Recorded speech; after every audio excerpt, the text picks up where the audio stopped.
Joseph, thank you for joining us.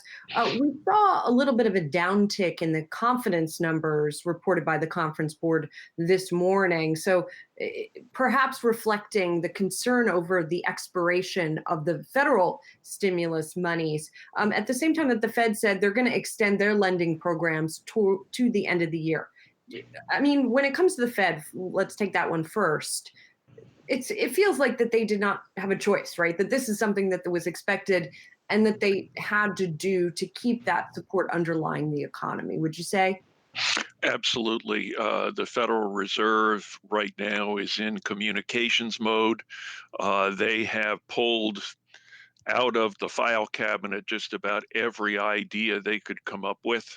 At this point, the only thing that they can do is to continue to communicate that they are there to support this economy.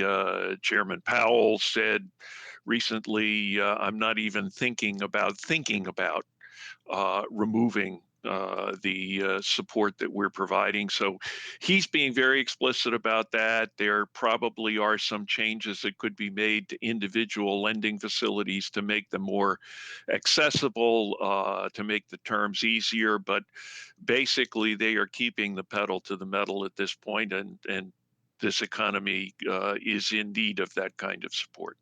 Joseph, I'm curious about something a guest told us yesterday, which was the upper incomes have cut spending more than 10%, but the bottom three quintiles, it's only been cut by about 1.9%, meaning that the lowest income among us are still spending, and stimulus clearly paved the way for that. Do we see that reflected in any way in the Conference Board's consumer confidence numbers? And then also, wouldn't Capitol Hill get the message, hey, save your own skins, send them money to spend? Um, First of all, in terms of the confidence numbers, one of the things that did stand out was the top five states for rising infections right now had markedly larger than average reductions in confidence in the coming situation. A lot of this is driven by the pandemic. But beyond that, in terms of public policy, save your own skin.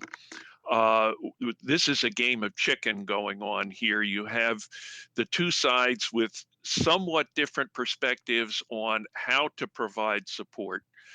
But at the end of the day, they have got to miss each other or they're both going to crash. I really do believe that they're trying to find a way to save face on both sides and find a solution.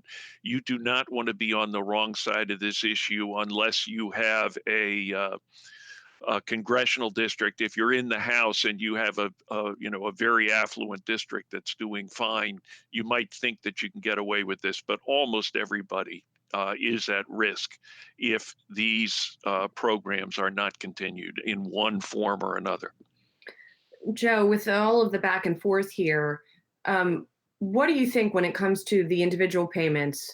What do you think is the magic minimum number that needs to be in there to keep people spending, to keep the economy at the very least sort of limping along?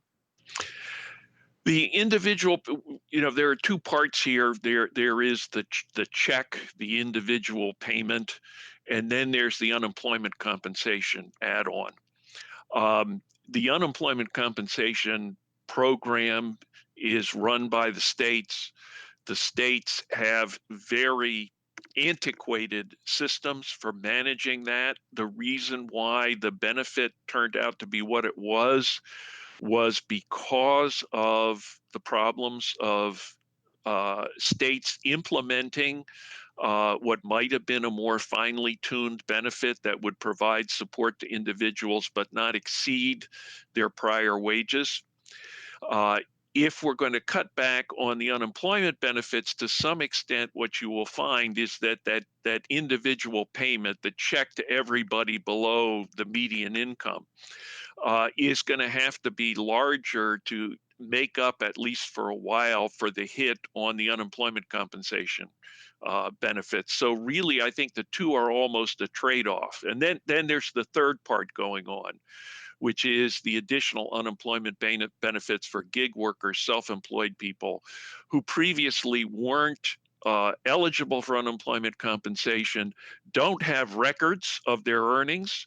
And that program is especially rickety, and it's that extra benefit under unemployment compensation that helps those people out, which makes it harder to cut back on that program. It's an administrative problem.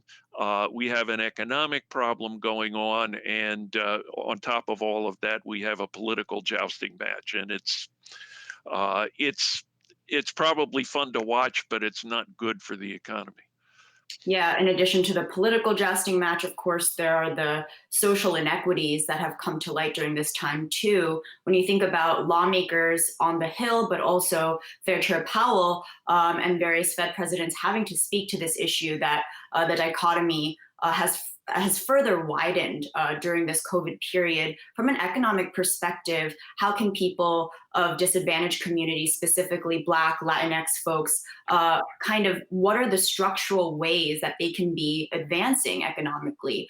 Is this something that you're talking about with colleagues? I know sometimes it feels like a flash in the pan, but I'm curious if there are any existing frameworks that you feel like we can implement here.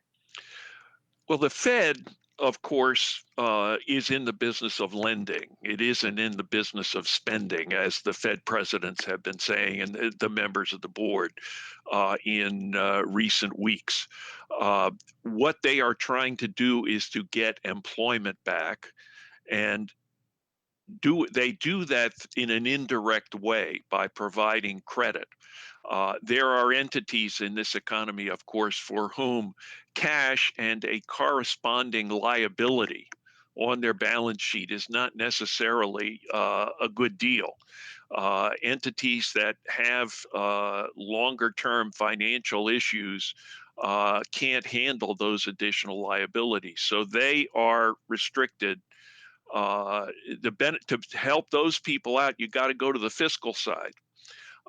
And to try to provide assistance over the longer term, we have been trying, Washington, have been trying to narrow inequities for a long, long time. At the end of the day, the way to do that is to provide people with skills. It's learning how to fish, it's not handing you a fish.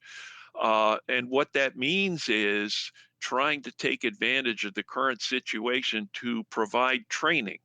But again, we've been trying to do that for a long time, and it's really a tough row to hoe to find ways to get people who have gone through an educational system that hasn't helped them an awful lot and make up for all that lost time, plus giving them additional skills that they can take into the marketplace.